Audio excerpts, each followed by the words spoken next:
Welcome to the Slop Farm. Enjoy the video. You start by removing contaminants because paint rub begins with dirt and soft wax. Clean thoroughly, then test fit parts to expose exactly where two surfaces meet. Once fit is confirmed, mask surrounding panels with overlapping tape. This prevents accidental scuffing during work. Make sure to mark the high contact edges with a grease pencil so you can address them deliberately. Now that the area is isolated and identified, move straight to light material removal where contact occurs. Don't skip this precise first step. Now you refine the mating surfaces. Light scuffing gives primer something to bite. Use 400-600 grit and consistent passes so you remove only surface material. Once scuffed, apply a flexible primer to the contact edge. This creates a sacrificial buffer that reduces abrasion.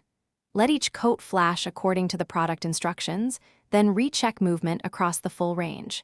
If you still see contact, remove a little more material or add another thin primer layer. This combination controls where wear will occur. To finish, blend repaired edges with matched paint or a touch-up stick, then seal with clear coat where needed. This restores appearance and adds protection. Remove masking after the clear coat has flashed, but before full cure to avoid lifting.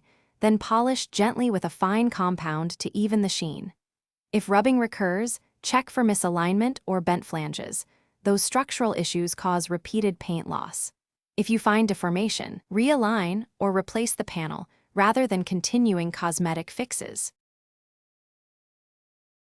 Thanks for watching. Consider subscribing if we helped you today.